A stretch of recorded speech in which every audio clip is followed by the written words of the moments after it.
Bonjour, aujourd'hui on démonte le moteur de la Vespa. Pour ceux qui n'ont pas suivi, nous sommes toujours sur la restauration de la Vespa Akma et je vous laisse le lien de la playlist juste ici. Je vous laisse tout de suite regarder la suite de la vidéo.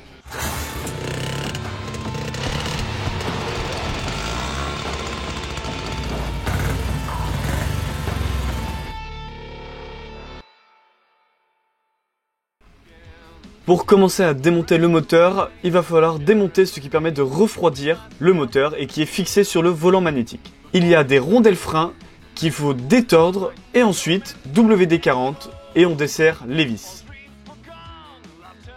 Une fois que c'est fait, on voit le volant magnétique.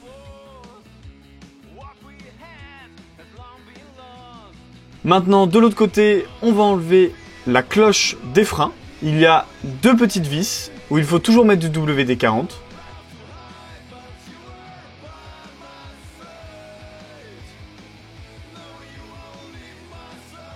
Et ensuite, il y a une goupille qui permet de bloquer l'écrou. Bon, nous, dans notre cas, la goupille, c'était un clou. Donc, on l'enlève et on le changera. Une fois que c'est enlevé, on va essayer d'enlever le plateau avec les goujons qui permet de fixer le pneu. WD-40, dans notre cas, comme le moteur est bloqué, on met une vitesse et ça permet de bloquer ce fameux plateau et ensuite c'est super facile à enlever. Bien évidemment, nous on a pu faire ça car le moteur est bloqué. Sinon, il faut trouver un moyen de bloquer le plateau ou disons le sens de rotation du moteur et ensuite vous allez pouvoir décoincer l'écrou.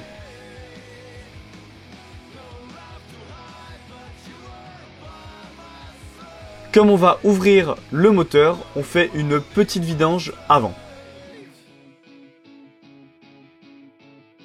Je vous le rappelle que tout ce qu'on va démonter ici va être nettoyé et va être aussi remplacé.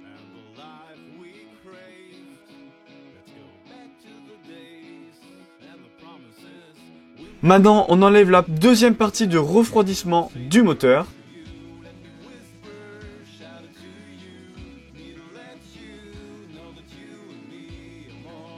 On met du WD-40 un petit peu de partout. On prépare aussi sur le volant magnétique le WD-40.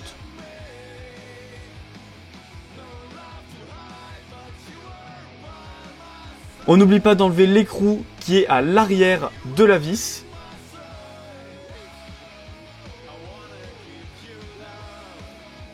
Et ensuite, comme la vis est bloquée, on va frapper un petit peu sur le goujon.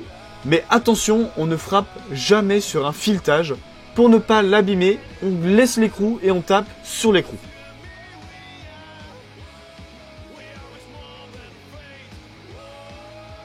Et ensuite, on enlève les vis.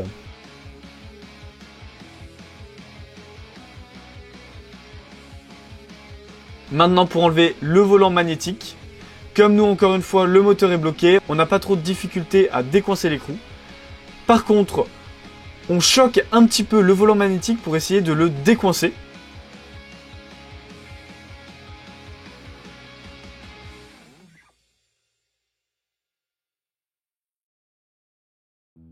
Mais avant, on va enlever quand même les écrous et les rondelles freins qu'il y a à l'intérieur. Alors dans notre cas, il y avait deux rondelles freins.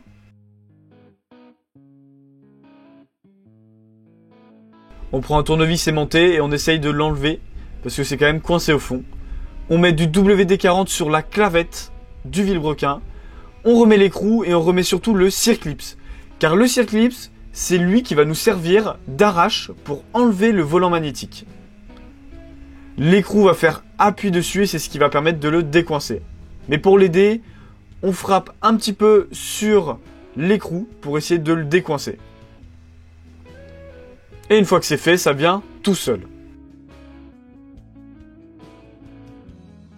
Maintenant, on va enlever le plateau d'allumage. Si vous voulez faire un repère sur le plateau et le carter, vous pouvez. Nous, on l'a tracé avec un tournevis, ce qui va permettre de nous remettre au réglage d'origine. Maintenant, vous pouvez enlever les vis. Il y en a 3. Et il y a sur le modèle depuis 1956... C'est le modèle avec une bobine d'allumage à l'extérieur.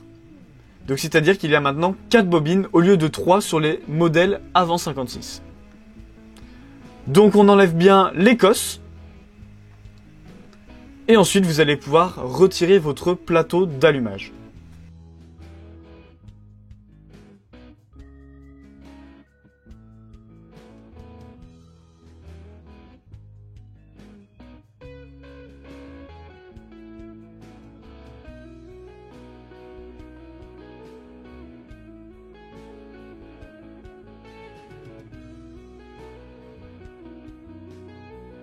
On n'oublie pas de remettre les écrous sur la bobine externe.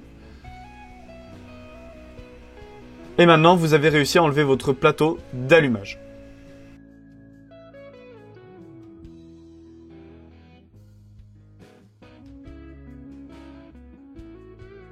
Maintenant, on peut voir qu'il y a de l'huile au niveau des joints spi.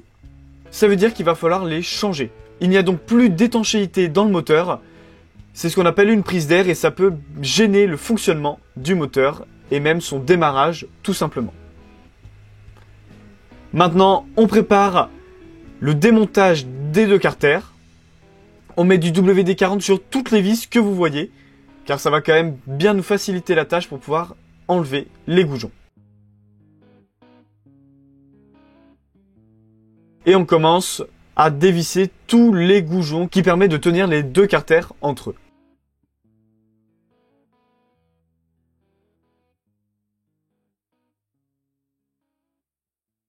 Bon, il faut savoir que le moteur n'a pas été démonté depuis au moins les années 70, donc tous les goujons étaient bien serrés et bien bloqués. Donc on n'hésite pas sur le WD-40 et si vraiment on n'arrive pas à enlever les goujons, on peut même passer au chalumeau.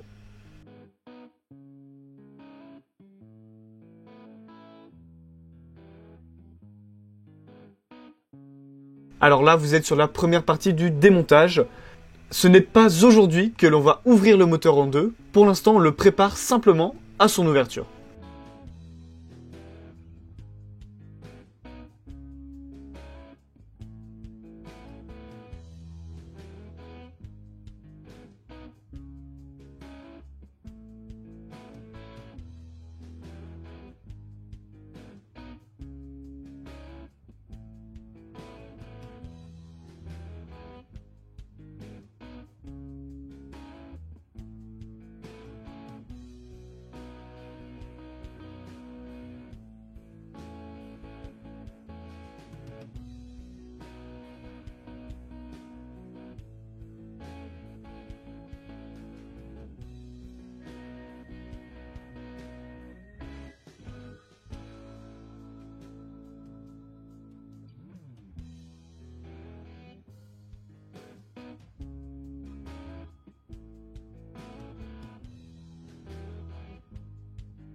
Une fois qu'on a enlevé tous les goujons, on va enlever le carter de l'embrayage. Bon, c'est pareil, hein. Il y a 3 vis qui le maintiennent. On peut d'ailleurs voir sur ce point de vue que le moteur est vraiment très crade. Bien évidemment, tout va partir au nettoyage.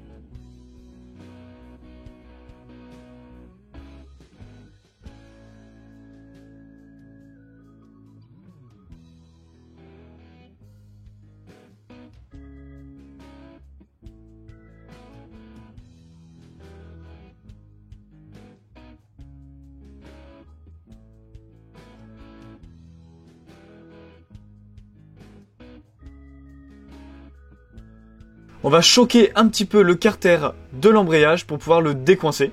Et ensuite, ça vient tout seul, on fait attention aux joints et on le met de côté. Pour le démontage de l'embrayage, on verra ça dans un autre épisode. Maintenant, on va enlever le support de l'amortisseur arrière. On met du WD-40 et on enlève les deux goujons. Et une fois que c'est fait, on va enlever ce qui permet de tenir les gaines des passages de câbles de vitesse. Et aussi, on va enlever le pot d'échappement qui est totalement rouillé et qui est aussi cassé. Et bien évidemment, on va le remplacer pour en mettre un tout beau et tout propre.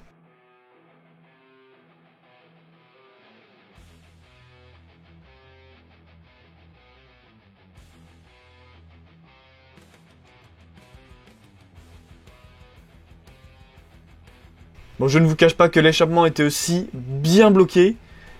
Donc pour l'enlever, on va user un petit peu de force et on va frapper avec un maillet directement dessus, ce qui va permettre de pouvoir l'enlever beaucoup plus facilement. Et on n'oublie pas, il y a une vis qui est sur le bras de suspension qu'il faut enlever.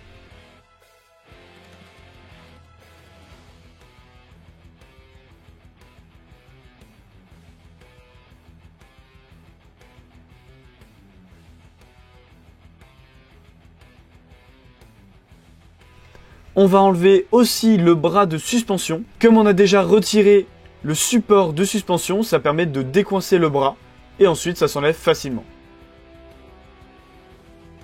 Maintenant, on en vient à la dernière étape du jour. On va commencer à enlever les goujons du cylindre. Pour ce faire,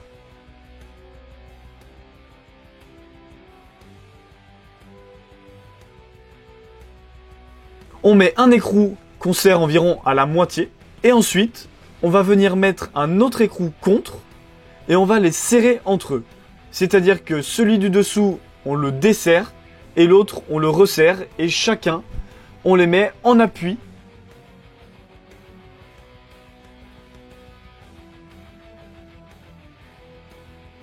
Bon, comme ça part pas, WD-40 et on passe au chalumeau. Le chalumeau, on va bien le laisser un bon moment histoire que ça décoince.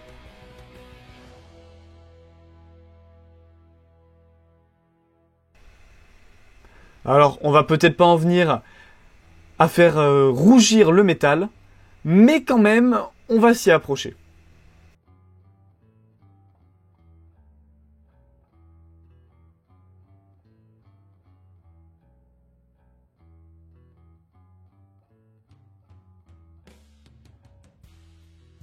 Et une fois que c'est bien chaud, ça se vient beaucoup plus facilement.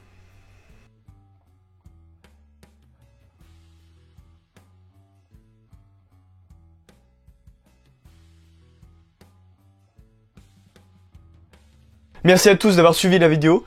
J'espère qu'elle vous a plu. Si c'est le cas, vous pouvez la partager, vous abonner et surtout laisser un petit pouce bleu.